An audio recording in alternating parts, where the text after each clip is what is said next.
नमस्कार, क्यूवाइब नेटवर्क में आपका स्वागत है। मैं हूं अजय मिश्रा और आज हम बात करेंगे यूएस यूक्रेन संबंधों की।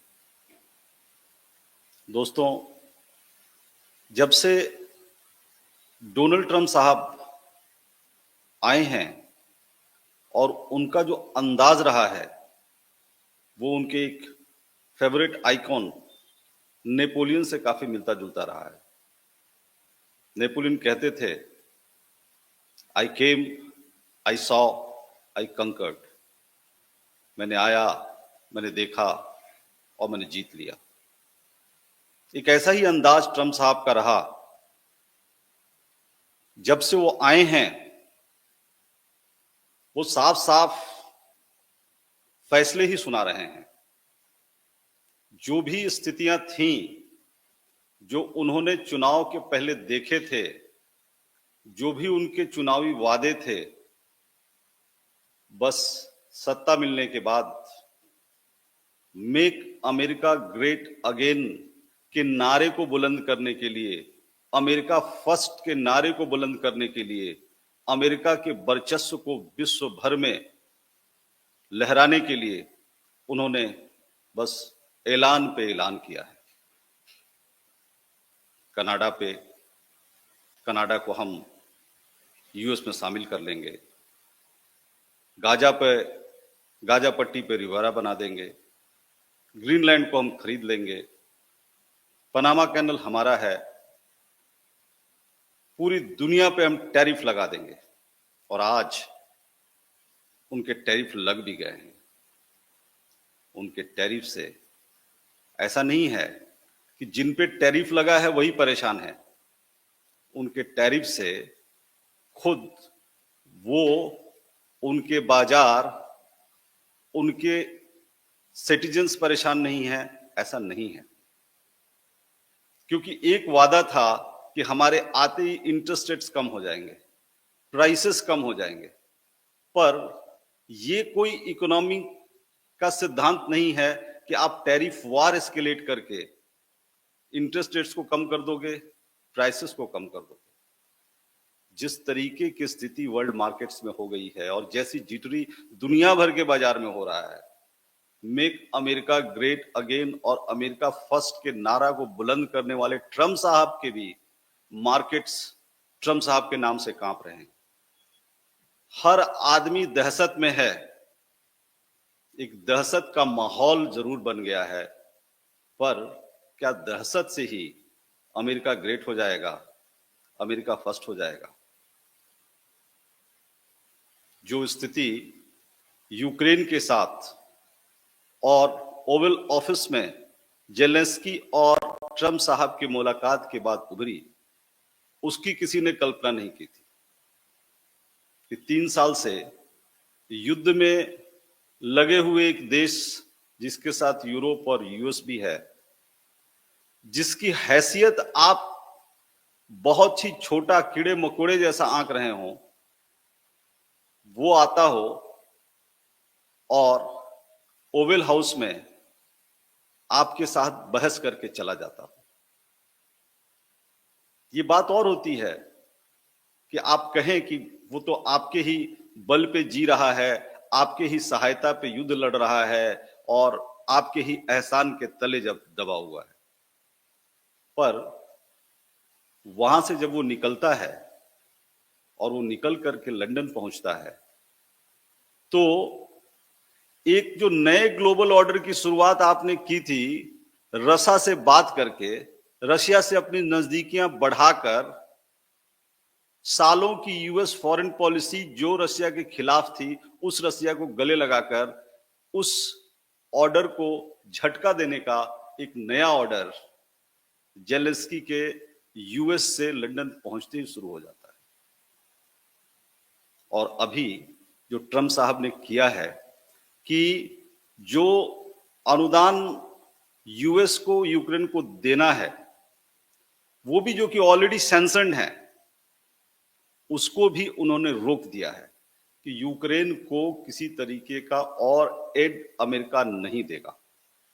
और इसमें कोई शक नहीं है कि वो अपनी जगह गलत हैं कि अगर कोई उनसे इस तरह की बदतमीजी करके गया है तो जाहिर तौर पे वो कहेंगे कि हमारे हाथ में जो है और हमारे हाथ में क्या है कि जो हम सहायता दे रहे हैं वो सहायता देना बंद कर देंगे। उसमें कोई बुराई नहीं है। और वो जस्टिफाई कर रहे हैं कि भाई अमेरिकी जनता का पैसा है और पैसा खामखा का यूं ही गलत जगह पे नहीं खर्च होना चाहिए। पर सवाल क्या केवल पैसे का है? सवाल क्या केवल अमेरिकी पैसे से यूक्रेन की लड़ाई का है? यह सवाल कहीं और है, जहां पे लगता है कि अपने बड़बोलापन में कि मैं आया, मैंने देखा और मैंने जीत लिया, कहीं ना कहीं ट्रम्प साहब फंसते जा रहे हैं। कहीं ऐसा तो नहीं कि उन्होंने पूरे यूरोप को, पूरे दुनिया को कमतर आंकने के लिए, चीन को आंख दिखाने के लिए, चीन को किनारे करने के लिए जिस रसा के साथ में दोस्ती की हाथ बढ़ाई, वो दोस्ती का हाथ बढ़ाना कहीं ऐसी स्थिति तो नहीं पैदा कर रहा है कि अब एक नए लीडरशिप की तलाश शुरू हो गई है? क्योंकि जो स्थितियां हैं, अगर आप किसी के दोस्त हैं और आप अपने सुविधा अनुसार दुश्मन को दोस्त बना लेंगे तो ये कोई रॉकेट साइंस तो नहीं है ना। ये फॉर्मूला कोई भी अपना सकता है।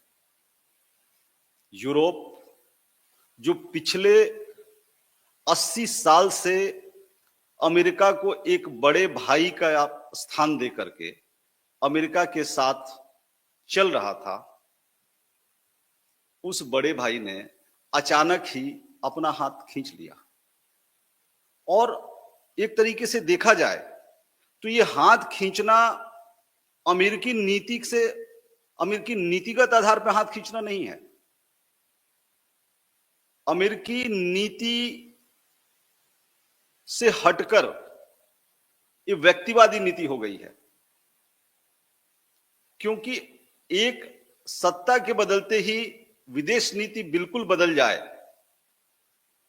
चलो यूक्रेन से आपको समस्याएं थीं, चलो आपको जेलेंस्की अच्छा नहीं लगते थे, संभव है रसिया के साथ भी आपके कुछ संबंध रहे हैं जिसकी चर्चा होती रही है, लेकिन आपने एक ही तराजू में सबको तौल दिया। पूरे यूरोप को, पूरे अपने नाटो संगठन को, सबको किनारे छोड़ दिया। अंतर्राष्ट्रीय स्तर पे जितने ऐसे अनुदानिक या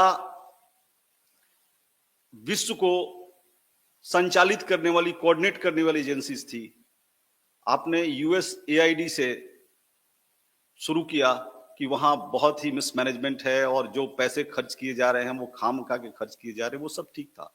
लेकिन आप धीरे धीरे जितने उस तरीके के संगठन थे वहां से निकलते आए। यूरोप जो आपका अब तक सबसे बड़ा एलाइज था, आपने उसको भी एक झटके में किनारे कर दिया। और किनारे करने का तरीका क्या है? अगर आप देखिए तो यूरोप को सरेआम वो लताड़ दिलाते हैं किससे? जेडी वेंस से। JD Vance Munich security conference में पहुंचकर जिस तरीके से पूरे यूरोप को लताड़ते हैं, जहां पे चाइना वहां पे खड़ा मुस्कुरा रहा हो, और वही जेडी वेंस साहब जेलेंस्की को भी लताड़ते हैं जबकि वो वोवेल हाउस में ट्रम्प साहब को कन्फ्रंट करते हैं। अरे भाई साहब, ये दोस्ती और दुश्मनी कौन साथ है कौन नहीं है, ये तो कब बदल जाएगा वक्त के साथ पे कहना मुश्किल है।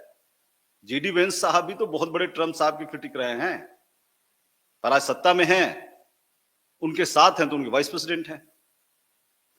पर व्यक्तिवादी सोच, व्यक्तिवादी ईगो अगर देश के नीति पे हावी होगा तो सालों से बनाए गए संबंध, सालों से बढ़ रही कूटनीतिक प्रयास सब तितर बितर हो जाएगी और ऐसा ही तितर बितर होते हुए दिख रहा है।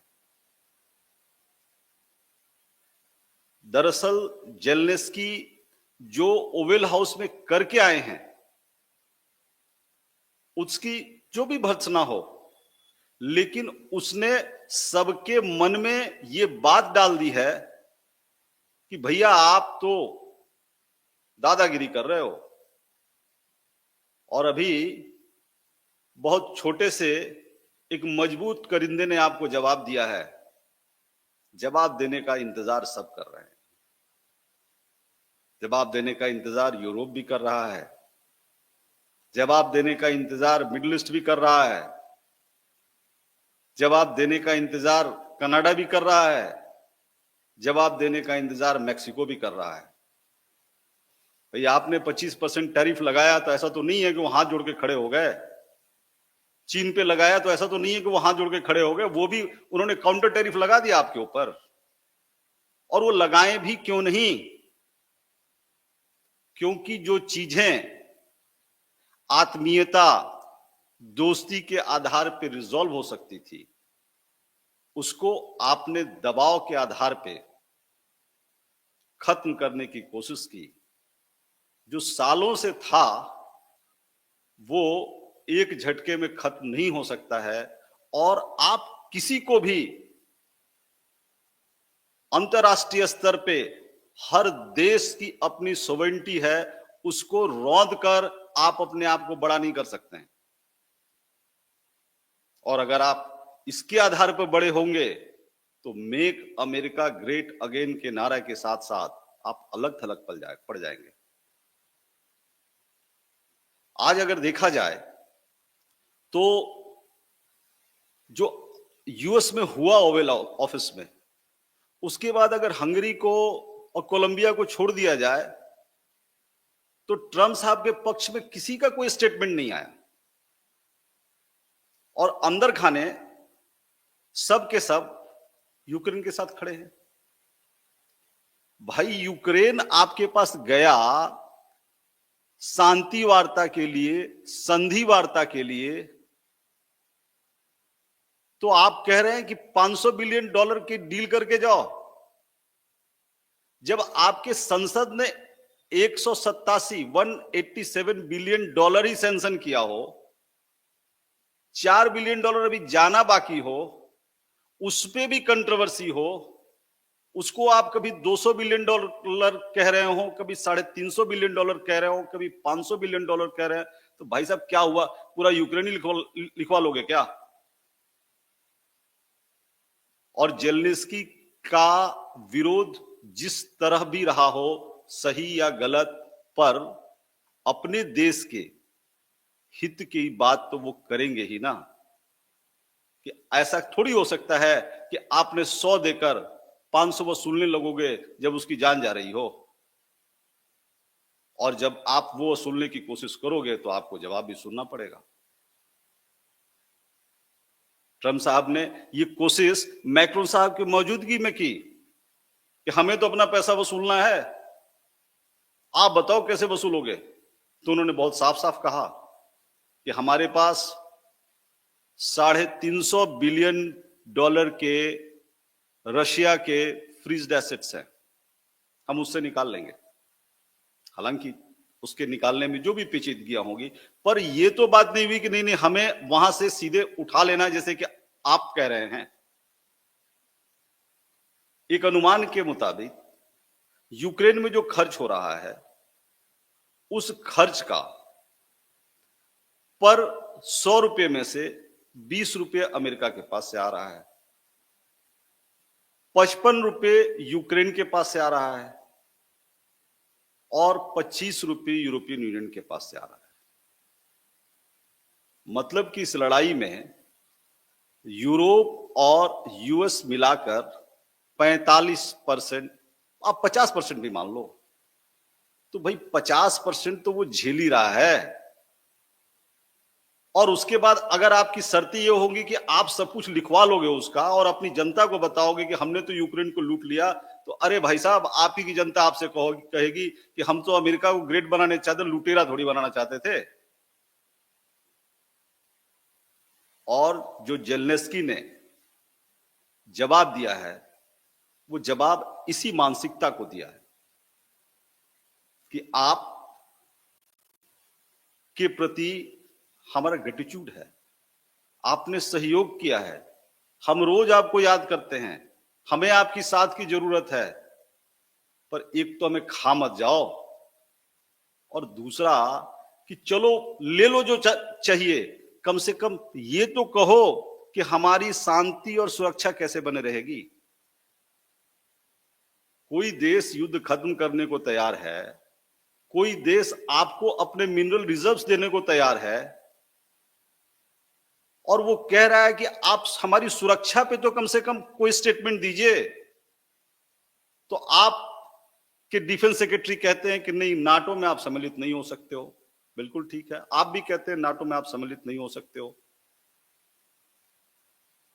वो कहते हैं हम यूरोपियन पीस कीपिंग फोर्स लेके आते, नहीं नहीं नहीं नहीं, वो भी मंजूर नहीं है। मंजूर क्या है कि हम इतनी बड़ी शख्सियत है कि हम वहां पे चले जाएंगे, हम फैक्ट्रियों पे जाके कब्जा करेंगे, हम माइंस लगाएंगे तो किसी की हिम्मत नहीं होगी कोई सामने आने की। और भाई साहब, आप 4 साल के बाद चले गए, 4 साल तो आपकी फैक्ट्रियां लगते लगते हो जाएंगी, माइंस खड़े खड़े होते, 4 साल के बाद में चले गए, पता चला अगली सरकार आई, उसने सीधे तान लिया रशिया के साथ में। कहां जाएगा यूक्रेन? फिर वो बोलेगा कि ट्रम्प साहब ने तो ये कहा था, आज तो कही रहा है ना कि बाइडेन साहब ने ये कहा था, बाइडेन साहब से तो हमारे बहुत अच्छे संबंध थे। आप बल्कि ओवेल हाउस में बैठा करके जेडी वेंस उससे कहते हैं कि आप आए थे हमारे ऑपोजिशन के लोगों के प्रचार के समय। अरे भाई, कोई क्यों नहीं आएगा? ये तो हर आदमी के पास है। ट्रम्प साहब भी तो राष्ट्रपति थे, राष्ट्रपति पद से हटे, फिर राष्ट्रपति हैं, फिर राष्ट्रपति पद से हट जाएंगे।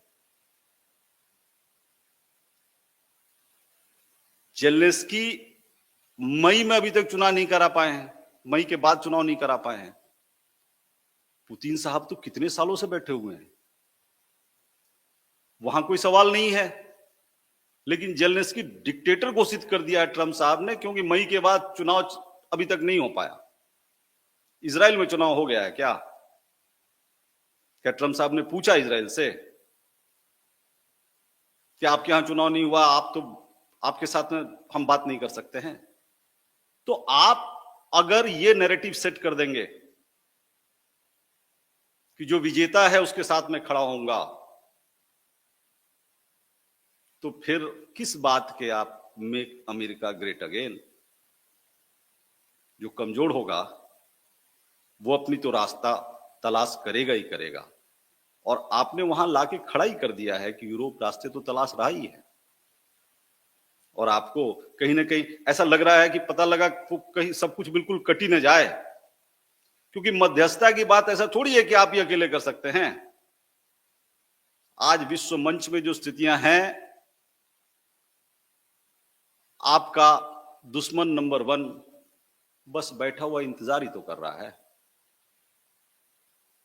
जो मध्यस्थता यूएस के बल पे हो सकता है, उस मध्यस्थता में अगर यूरोप चीन को शामिल करे, तो ऐसा थोड़ी है कि चीन रशिया से बात नहीं कर सकता है, या और भी ऐसे देश नहीं हैं जो दोनों के बीच मध्यस्थता की भूमिका में नहीं आ सकते हैं, जो वहां पे कोई पीस कीपिंग फोर्स नहीं भेज सकते हैं।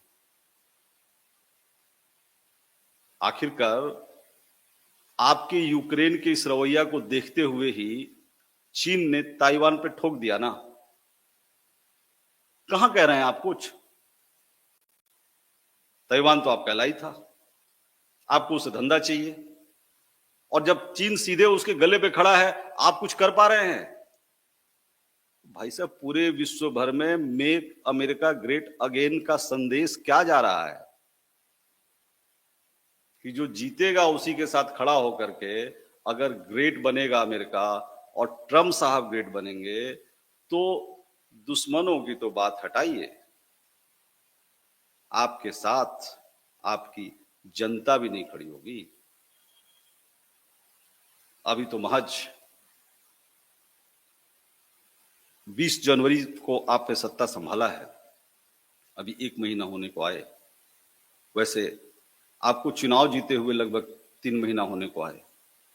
ये पूरा हनीमून पीरियड 2 महीने में खत्म हो जाएगा। ये सारे जो ऐलान है कि यह कर देना है, वह कर देना है, ये कब्जा कर लेना है, वो कब्जा कर लेना, ये कोई कंपनी थोड़ी है जिसको आप सीईओ हैं। जनता की मैंडेट से जीत करके आए हुए आप एक राजनीतिक दल के हेड है और उसी नाते आप वहां के प्रेसिडेंट हैं। तो ये क्रम बदलता रहेगा। आपका रिमोट किसी बड़े बिजनेस टाइकून के हाथ में हो सकता है, लेकिन असली आपकी सत्ता का रिमोट तो जनता के पास है। मेक अमेरिका ग्रेट अगेन और फर्स्ट अमेरिका के नारे पे अगर अमेरिकियों को ही कोई फायदा नहीं मिले, अमेरिकी जनता को कुछ नहीं मिले और अमेरिका की इज्जत का छीछा लेदर होए, और जो अमेरिका सबसे पावरफुल देश माना जा रहा था, आप ही के फॉरेन मिनिस्टर कह रहे हैं कि मल्टीपोलर स्थिति आ गई है। मल्टीपोलर स्थिति तो आप ही खड़ा कर रहे हैं। तो मल्टीपोलर स्थिति में कई सेंटर्स हो जाएंगे, तो आप ग्रेट कहां रहेंगे? टैरिफ लगा करके, दूसरों पे चिल्ला करके, चाबुक चला करके जो हो सकता है वो तो सामने दिख रहा है। कनाडा और मेक्सिको तक आपकी बात नहीं सुन रहा है। गाजा पे आपका विरोध हो रहा है। यूक्रेन जैसा छोटा देश आकर के आपको सुना के चला जा रहा है। भाई साहब, कहां जा रही हैं चीजें? मजबूरी आदमी को बहुत कुछ सिखा देती है। यूरोप नंबर 1 में था, अब मजबूरी उसको सिखा रही है कि हम सिक्योरिटी पे खर्चा नहीं कर रहे थे, हम बाकी चीजों पे खर्चा कर रहे हैं, सिक्योरिटी को मजबूत कर लो। जब जेलेंस्की ने कहा कि अब ये युद्ध लंबा खींच सकता है, तो आपको लगा कि इससे गंदी कोई बात नहीं हो सकती। प्रतिक्रिया आई। भाई वो क्या करेगा? 3 साल से तो लड़ ही रहा है ना, जैसे भी लड़ रहा है। 3 साल नहीं, अब 3.5 साल, 4 साल। एक दिन में खत्म करने की बात तो आप कर रहे थे। कहां खत्म हुआ? और आप ऐसी स्थिति पैदा करते हुए आप अपने दुश्मनों को क्यों मौका दे रहे हैं आपके पोजीशनिंग का फायदा उठाने के लिए? आपने रशिया को ऊपर करके पूरे यूरोप को छोटा कर दिया। पूरे यूरोप को छोटा करके आप कहीं चीन को मौका दे रहे हैं आगे बढ़ने के लिए। भाई, जो नेपोलियन कहा करते थे कि आई केम, आई सॉ, आई कंकर्ड, उनके दुश्मनों ने ये राज पता कर लिया कि उनको बिल्लियों के आंख से डर लगता है। और वाटरलू के लड़ाई में कहते कि बिल्लियां छोड़ दी गई और इतने बड़े योद्धा बिल्लियों के सामने पस्त हो गए थे। तो आज की दुनिया में तो सिक्योरिटी पावर और इकोनॉमी पावर से बहुत बड़ी है टेक्नोलॉजी पावर। आपके दुश्मन आपका क्या क्या कहां कहां पकड़ के चल रहे होंगे, ये कहना मुश्किल है। और आप अगर दोस्तों को ही दुश्मन बनाएंगे तो फिर तो दुश्मनों को और कुछ करने की जरूरत ही नहीं।